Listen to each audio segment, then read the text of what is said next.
Hello mga kababayan, magandang tanghali. Ayan, dito tayo ngayon sa Bangged, no? Papasok tayo ng palengke mga kababayan. Uy, ang taba ng aso. Tuy-tuy. Ang taba niya. So ayan, pupunta tayo dito sa palengke mga kababayan dahil bibili na po tayo ng request nila Kumaring Irene na bibili daw tayo ng mga bolo, no? Yung gagamitin nila pang gawa ng ng garden. Kasi magtatanim po sila ng mga gulay. At syempre tutulungan din natin. So ayan. Bibili tayo ng mga gamit pang linis dun sa mga damo. Ambon-ambon na naman mga kababayan, no? Mainit tapos ambon. Kaya inuubo ng sikupars.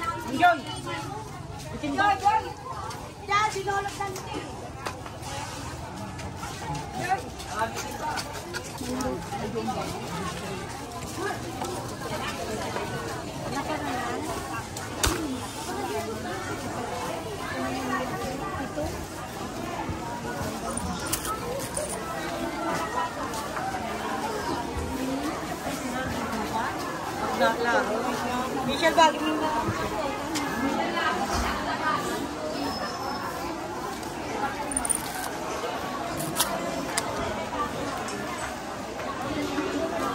So yan, oras pala natin ngayon ay mag-aalas 12 na po ng tanghali.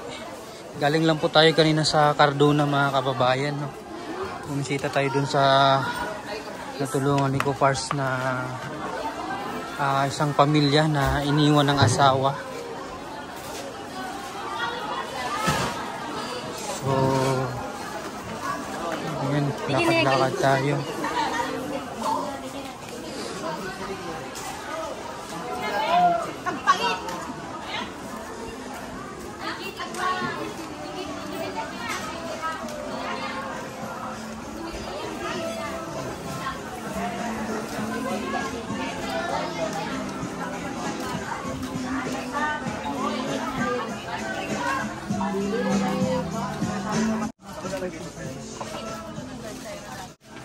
Masibig tayo sa mga bilihan mo. Yan. Yan yung lagaraw. Ba't may kalawa? Ba't may kalawa? Yan yung gamit yung panggapas, kuya.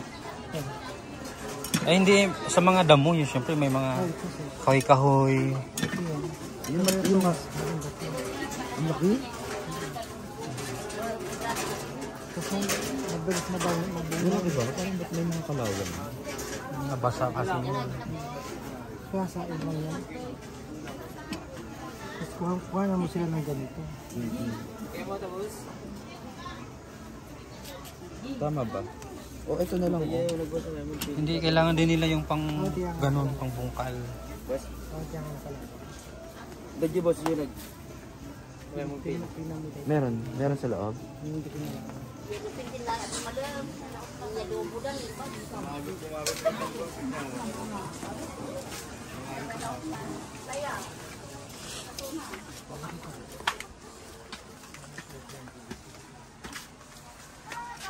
May hagdan pa pala ito.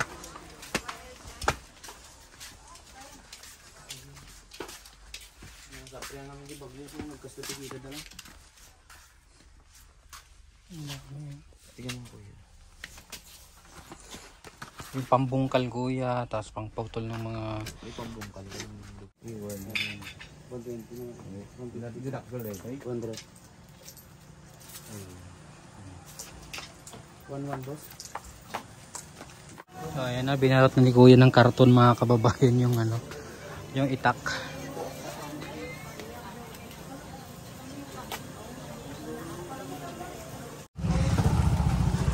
So ayun mga kababayan, hanapin natin yung mga nagtinda ng mga itatanim po ng mga gulay. Is mainit tapos maambon ang panahon.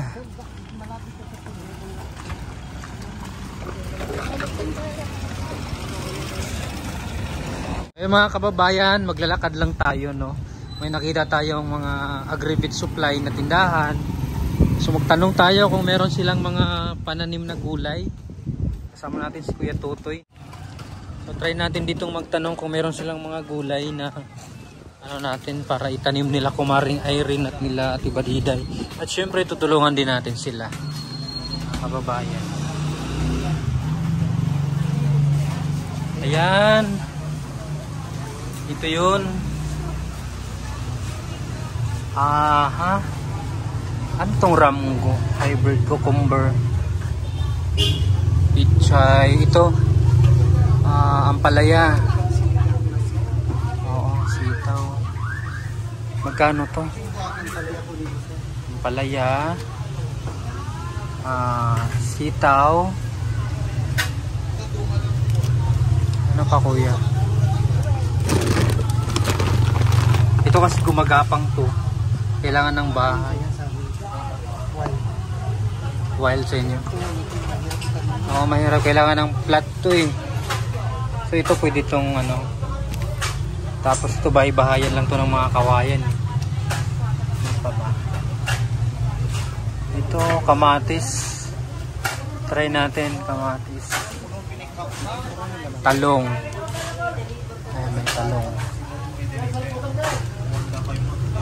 Talong.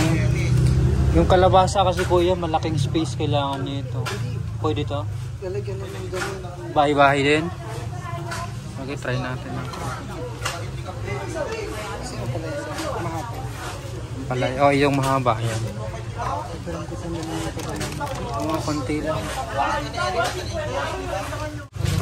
No? So, ayan mga kababayan. Meron tayong kalabasa, talong, sitaw, at saka ampalaya. So, ito muna yung ating pang-umpisa na gulay para kina ano, doon itanim sa likod ng bahay ni Tita Pipi Love.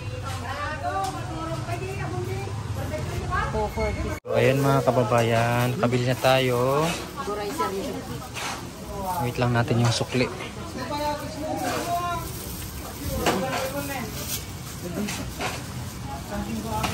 Thank you, te.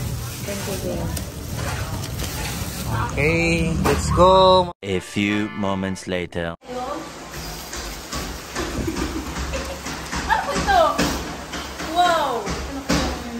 Tingnan mo. Yung pangarap namin sa buhay na makatanim kami ng mga ano, vegetable. O, anong gulay yan? Ano ito? Ay, kalbasa ito. Kalbasa ito. Talong. Sitaw.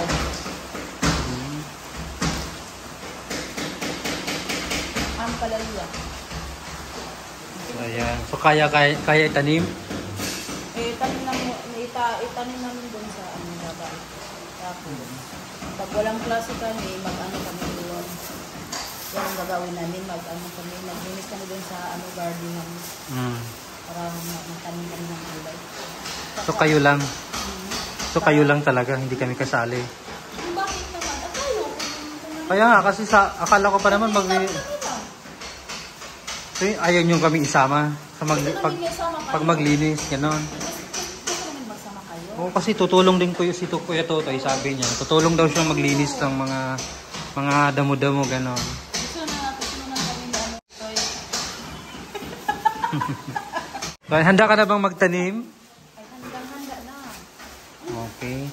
So, tutulong kami ni Kuya Totoy maglinis dyan. Kaso may pasok na kayo bukas. Siguro sa Sabado na lang. Sabado, Sunday na lang. Sabado and Sunday, no? Sayang nung una pa sana, no?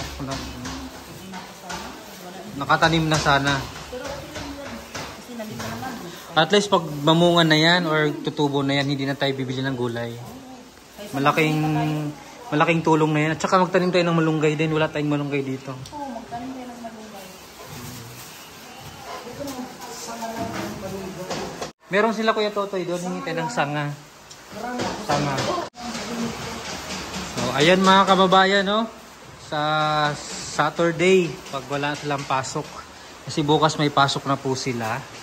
So, makatanim na po ng gulay dito sa likod bahay ni Tita Pibi Love.